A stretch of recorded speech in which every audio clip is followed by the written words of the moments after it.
আসসালামু আলাইকুম, সবাই কেমন আছেন? আলহামদুলিল্লাহ, আমরা সবাই অনেক ভালো আছি। আপনারা কে কেমন আছেন অবশ্যই জানাবেন আর আমার সালাম নেবেন। তো এই পাশে হয়তো সকালবেলা আমি সব কিছু কেটে কুটে রেডি করে রাখতেছি যেন দুপুরে রান্নাটা আমার জলদি হয়ে যায় এবং সহজ হয়ে যায়। তার এই তো এই পাশে আমি ভাজিটা বসায় দিছি। আজকে পটল ভাজি করব। আর অন্য পাশে কিন্তু সকালে আমি ডাল রান্না করছি, সেই ডালটা আবার আর কি দুপুরে গরম করতেছি। আর এপাশে আমি ডিম সিদ্ধ বসাইছি, ডিম ভুনা করব।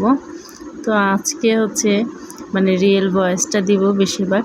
তো আপনাদের কাছে রিয়েল ভয়েসটা কেমন লাগলো অবশ্যই কমেন্টে জানাবেন।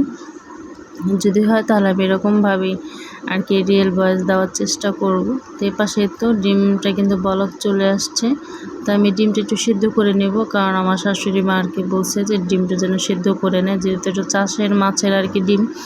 যে আমি কিন্তু ডিমটাকে একটু ভালোভাবে নাড়াচাড়া দিয়ে নিতেছিলাম যেন এটা একটু ছাড়া ছাড়া হয়ে যায় আর ভিতর দিয়ে পুরো ভালোভাবে যেন সিদ্ধ হয়ে যায়।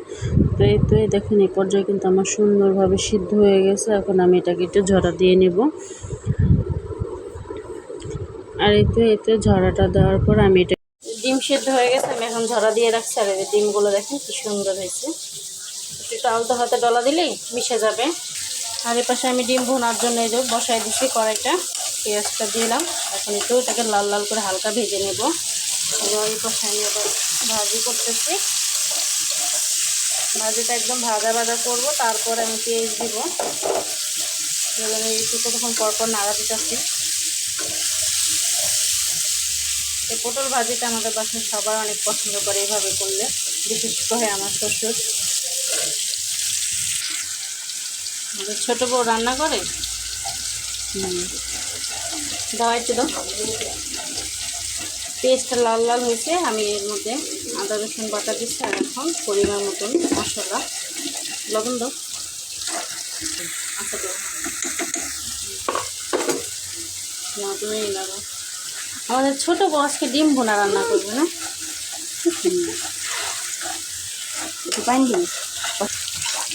পটল ভাজা হয়ে গেছে, এ পর্যায়ে আমি এই যে কাঁচা মরিচ আর পেঁয়াজটা দিয়ে দিলাম। আর একটু ভাজা ভাজা করতে করতেই পেঁয়াজটা ভাজা হয়ে যাবে, তারপরে আমি ভাজিটা নামাই নিব।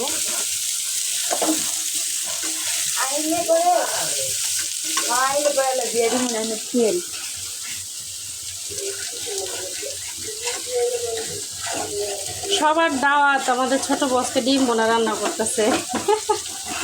কে কে খাইতে চান অবশ্যই কমেন্টে জানাবেন আর বাসায় এসে বলেন। যে ভাজি শেষ আমার রান্না। তিনি আদা বিধি রান্না করে গেছে। এই রান্না না এইটুকুই? হ্যাঁ, কি জ্বলতেছে? তুমি কি কিছু কাটছো? তোমার আর জ্বলবো? আল্লাহ, ওই একটু ডিম বাজার লিগা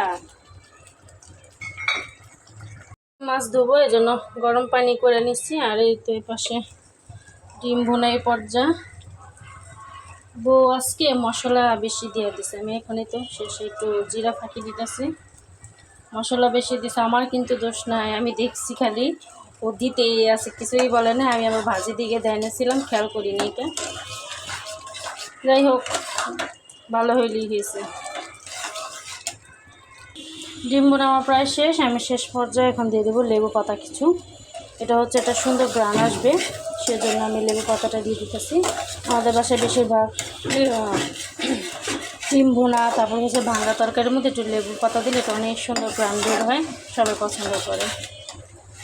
চোর ধর, চোর ধর, ধর ধর ধর ধর, চোরের ধর। হ্যাঁ, চোরে কি জানো দেখছ?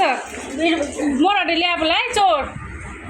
এই এই, তুই মোড়া নিয়ে এসেছিস, আমি কাজ করবো না? মেহরান, এই তারপর দাঁতগুলো গুই ভেঙে গেলাম, ভেঙে গেলাম, ভেঙে গেলাম। ধর কি করতেছে ঘরে রে। শেষ, পাশে কই মাছটা ভেজে নিয়েছি আমি, সেটা আর দেখাইনি। আর এখানে যে পেঁপে দিয়ে আলু রান্না করব, সেই পেঁপে আলু সিদ্ধ বসাই দিছি লবণ দিয়ে। এটা এতক্ষণে হতে থাক। আরে কি সুন্দর দাদি বাজার আনছে, নাতি বাজার করতেছে। হ্যাঁ হ্যাঁ, চকলেট কো শাপলা কত নিছে? 30 টাকা। 30 টাকা। পেঁয়াজ পেঁয়াজ এলো 110 টাকার দাম, 30 টাকার দাম। আমি একটা করে ভাই সিএনসি এক কিলো দিলে তোমাদের বড় পেঁয়াজ। দিয়েছে ডাটা লাউ শাক। তারপর মাছগুলো শুয়ে এলাম, একটু সবজি সবজি তো লাগে। এটা তাহমিনার চাপাতি 50 টাকা থেকে। এখানে আমি পেঁপে আর আলু সিদ্ধ করে নিছি। আর এই পাশে কই মাছ রান্না করার জন্য আমি এটাকে কষানো বসাই দিছি। আর এই তো ভালোভাবে কষানোর পর আমি এখন পেঁপে আর আলুটাকে একটু ভালোভাবে কষে নাড়াচাড়া করে একদম শুকনো শুকনো করে তেল উঠায় নেব। তারপরে এর মধ্যে আর কি পরিমাণ মতন আমি পানি দিয়ে দেব। তো কমেন্টে অবশ্যই জানাবেন আমার রিয়েল ভয়েসটা আজকে কেমন হয়েছে। তাহলে আমি এভাবেই ভিডিও করার চেষ্টা করব। আর এই তো আমার এই পর্যায়ে কিন্তু তরকারি রান্না শেষ। তো কই মাছের তরকারি, কই মাছটা কিন্তু মানে আমার মোনার বাবা আর কি অনেকটাই পছন্দ করে। সেজন্য আম্মা আর কি কই মাছ কাটতে গেলে মানে রাগ হয় যে এই মানে অনেক বিরক্ত লাগে, তো সেজন্য বলে এই কই মাছ আর বাড়িতে আনবো না। কিন্তু কি বলবো, সেই ঘুরে ফিরে আবারও কই মাছই আনে। ভিডিওটা কেমন লাগলো কমেন্টে জানাবেন। সবাই ভালো থাকবেন। আল্লাহ হাফেজ।